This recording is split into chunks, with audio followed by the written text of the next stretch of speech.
नमस्कार दोस्तों, मैं हूं राहुल जैफ लीगल ईगल चैनल में आपका स्वागत करता हूं। आज जो मैटर मैं आपको बताने जा रहा हूं वो बहुत इस तरह का है जो कॉमनली लगभग सब केसेस में पाया जाता है। और इन दिनों लॉकडाउन जो पिछला वाला लगा था और ये जो अभी वाला लॉकडाउन है, दोनों में ही ये परिस्थिति बनी थी। और इस तरह की परिस्थितियों को अब बहुत ज़्यादा लोग फेस कर रहे हैं। और इस चीज़ पे कोर्ट जो हैं, लोअर कोर्ट जो हैं, वहाँ पे माननीय जो जज साहब हैं, वो अक्सर इस चीज़ को अवॉइड कर देते हैं। एक रीज़न उनकी तरफ से हो सकता है, पर एक रीज़न आपकी तरफ से भी है कि जब तक आप इस चीज़ को कंसिडरेशन में प्रॉपर नहीं लेके आएंगे, तब तक ये जाति आपके साथ होती रहेगी। कोर्ट में चुप ना रहें, अपनी बात समझा दीजिए। ये जो मैटर है, ये दिल्ली हाई कोर्ट का मैटर है और इसके अंदर एक बहुत खूबसूरत जजमेंट आया है जो कि इन दिनों काफ़ी लोगों के काम आने वाला है। और मैं इसमें एक वार्निंग दे रहा हूं आपको, जो कि अक्सर आप गलती करते हैं वो ना करें। अगर आपके साथ कुछ अन्याय हुआ है, कुछ गलत होने जा रहा है, तो उसका पुरजोर विरोध करें।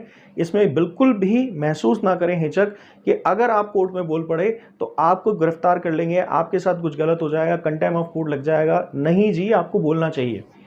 मुद्दे पे आ जाता हूं मैं आपके साथ कि यही मैटर जो है मेंटेनेंस का यहाँ पर था। और इसके अंदर जो सबसे ज़्यादा प्रॉब्लम है वो मेंटेनेंस को लेकर ही इन दिनों चल रही है। यहाँ तक कि कुछ लोग बेरोजगार हो गए हैं, उनके लिए भी परिस्थिति बनती है। आगे बढ़ूँ उससे पहले एक सूचना देना चाहता हूँ, हमारे क्रैश कोर्सेज हैं वो स्टार्ट हो चुके हैं। अगर आपको ज्वाइन करना है तो 3050 रुपये उसकी फ़ीस है। आप मैसेज डालिए हमारे व्हाट्सएप नंबर पे जो यहाँ पर अभी आपको दिख रहा है स्क्रीन पे, और बाकायदा उस पर एक डिटेल ले लीजिए उसकी। और अगर आप संतुष्ट होते हैं तो फिर आप पेमेंट कीजिए। ये क्रैश कोर्सेज एक ब्लूप्रिंट देते हैं आपको कि आपको अपने केस में किस तरह से लड़ना चाहिए, क्या करना चाहिए, क्या नहीं करना चाहिए, और कौन कौन से तरीके हैं जिनसे आप बेनिफिट ले सकते हैं। इसके अलावा मेन कोर्सेज हैं जो कि अकॉर्डिंग टू योर डिज़ायर, यानी कि आपकी ज़रूरत के हिसाब से, आपकी चाहत के हिसाब से वो तैयार किए जाते हैं। वो पूरा आपका केस का फोकस वहाँ होता है और पर्टिकुलर हमारी टीम उसमें इन्वॉल्व रहती है और वो उस तरह से आपको डिज़ाइन करके देते हैं केसेस जो आपको बेनिफिट देगा। तीसरी ज़रूरी चीज़ ये है कि अगर आपको इंस्टेंटली कोई लीगल एडवाइस लेनी है और कुछ समझना है तो आप यहाँ पर व्हाट्सएप नंबर है उसको अपने नंबर जो है व्हाट्सएप नंबर से उस पर मैसेज कीजिए और उस पर सिर्फ मैसेज कीजिए, कॉल ना कीजिए। बहुत लोग कॉल करके सिर्फ इतना ही पूछना चाह रहे हैं, पेमेंट कैसे करना है, क्या करना है। ये एक्टिविटीज़ ना करें, हम लोग भी बिजी रहते हैं, फिर ये चीज़ें कुछ और हो जाती हैं। आशा करता हूँ आपसे वो करेंगे। दोस्तों, मैं मुद्दे पे आता हूँ। दोनों पति पत्नी थे।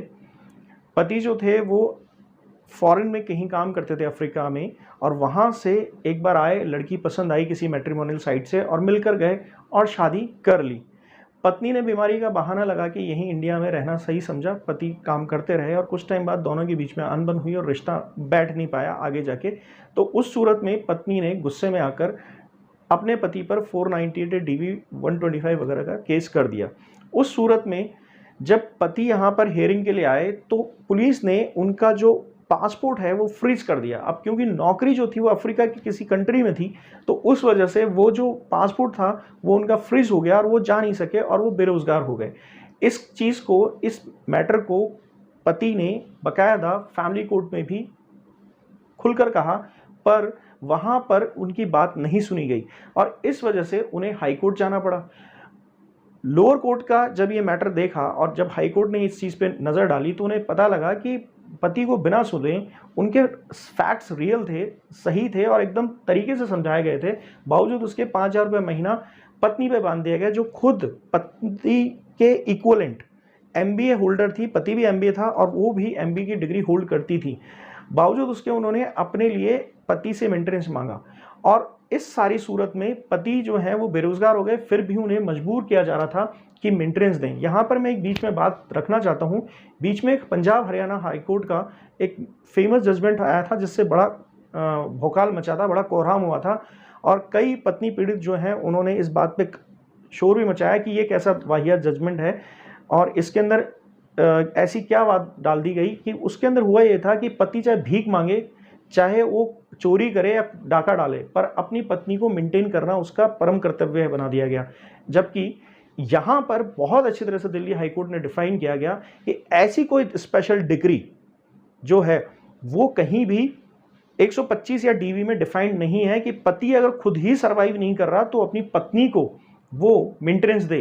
इस तरह की कोई बाध्यता नहीं है, यानी कोई स्पेशल जो है प्रिविलेज, स्पेशल कोई बेनिफिट जो है वो पत्नी के लिए यहाँ नहीं दी गया। सिर्फ इतना है कि अगर पत्नी बेरोजगार है या कमाने में सक्षम नहीं है, ऐसी सूरत में अगर वो अपने पति से मेंटेनेंस चाहती है तो वो मिल जाएगा, पर सूरत ये होनी चाहिए कि पति भी कमाता हो। अब क्योंकि पत्नी की वजह से ही नौकरी गई, पत्नी ने केसेस लगाए, वो अभी डिसाइड नहीं हुआ, और बेरोजगार होने की परिस्थितियां उन्होंने सामने रखी कि अगर मैं सक्षम आदमी हूं, मगर अगर मैं अफ्रीका जाता तो ये जॉब कर पाता, अदरवाइज मुझे दिक्कत आ रही है, इंडिया में मुझे जॉब मिल नहीं रही, और ना भी मिले या मिले बेरोजगार तो हो गया, तो इस वजह से उसे मेंटेनेंस नहीं देना।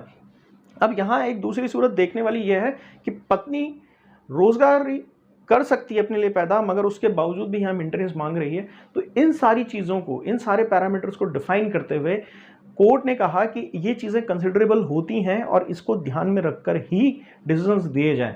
ये बेनिफिट पति को मिला और मेंटेनेंस जो था वो खारिज किया गया पत्नी का। और यहाँ पर कोर्ट ने भी उल्लेख किया कि जब किसी मैटर को प्रॉपर देखकर ही उसका मेंटेनेंस बांधा जाए, अगर वो नहीं है वहाँ पर ऐसी सूरत कि पति सक्षम नहीं है, तो उसको मजबूर नहीं किया जा सकता मेंटेनेंस देने के लिए। दोस्तों, इस पे फोकस कीजिएगा। ये सूरत आजकल आप जैसे कई लोगों के साथ हो रही है, फिर भी जो निचली कोर्टें हैं, निचली अदालत हैं, वहाँ पर माननीय जज साहब आपके साथ बहुत गलत कर देते हैं, तो इस चीज़ को संभालिए। दोस्तों, आज का वीडियो कैसा लगा? लाइक शेयर सब्सक्राइब ज़रूर कीजिएगा। मुझे बहुत अच्छा लगता है आप कमेंट्स में जो एक बातचीत मुझसे करते रहते हैं, मुझे अपनी तरफ से कुछ कुछ बताते रहते हैं। केस के बारे में वहाँ डिस्कस मत कीजिए, क्योंकि इतना टाइम आप अपॉइंटमेंट में लेके बात कर सकते हैं, मैसेजेस में आपका केस सॉल्व नहीं हो सकता। कई लोग तो प्लीज़ बताइए, जवाब ज़रूर दीजिएगा ये कहते हैं। अच्छा है, आप अलग एप्रिशिएशन देते हैं यहाँ कमेंट सेक्शन उस चीज़ के लिए। सवालों का जवाब देना थोड़ा मुसीबत है, इतने सारे लोग सवाल पूछते हैं कि जवाब नहीं दे सकते, तो आप सवाल डायरेक्ट अपॉइंटमेंट लेके पूछें। दूसरी चीज़ ये, अपना नंबर जो है वो आप यहाँ पे नहीं डालें, क्योंकि आप जो भी नंबर यहाँ डालेंगे वो एक्चुअली आपके लिए दिक्कत है, तो इसलिए नंबर ना डालें। कोई गलत आदमी आपसे हमारे नाम से संपर्क ना कर ले। Thank you.